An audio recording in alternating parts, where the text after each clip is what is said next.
Welcome to Nikita kitchen. आसंतु आज आम अंडारे पूरा सिंपल एवं टेस्टी रेसिपीटे बनैबा पूरा रेस्टोरेंट स्टाइल एग लबाबदार।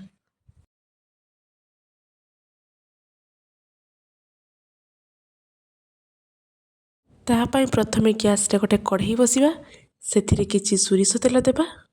तेल भल भाव गरम होला परे सेथिरे किछि गोटा गरम मसला पकेबा एवं तापरे सेथिरे 2टी पियाजर पेस्ट पकेबा।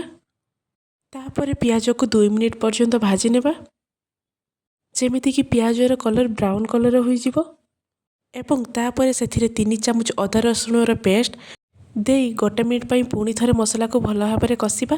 तापरे सेथिरे स्वाद अनुसार लुण, आधा चामच हळदी गुंड, 1 चामच लंका गुंड, 1 चामच जीरा गुंड, 1 चामच धनिया गुंड एवं अल्प कस्तूरी मेथी एवं अल्प पानी दे मसला को पुणी थरे 4 रु 5 मिनिट पई कषिया पई छाड़ी देबा। जेते पर्यंत मसलारू तेल न बाहरी सेते पर्यंत मसला को आमे कषुथिबा।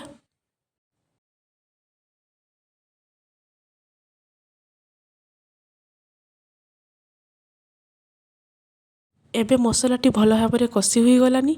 तापरे सेथिरे गोटे बड़ कटा टमाटो पकेबा।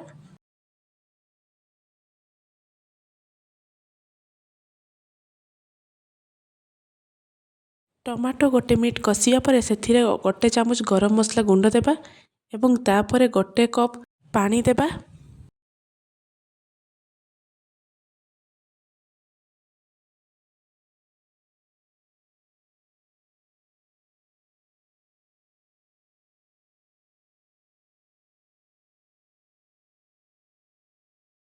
पानी फुटिबा परे गैस रो फ्लेम को आमे लो कर देबा एवं ता ऊपर अंडा को फटई एमिति पकेबा। अंडा ऊपर शेषर किछि गोलमरीचर गुंड एवं लुण पकई लो फ्लेम रे 7 रु 8 मिनिट पई घोड़नी घोड़ी छाड़ी देबा। 7-8 मिनिट पर देखिए अंडाटी भल भाव सिझी जाइथिबो। शेषरे ता ऊपर किछि कटा धनिया पत्र पकई देबा। जदि आजिर এই ভিডিও ଆପଣମାନଙ୍କୁ ଭଲ ଲାଗିଥାଏ ତେବେ ମୋ ଚ୍ୟାନେଲକୁ ଲାଇକ୍ ସେୟାର ସବସ୍କ୍ରାଇବ୍ କରିବାକୁ ଜମା ବି ଭୁଲିବେନି ଏବଂ କମେଣ୍ଟରେ ଜଣାଇବେ ରେସିପିଟି କେମିତି ଲାଗିଲା।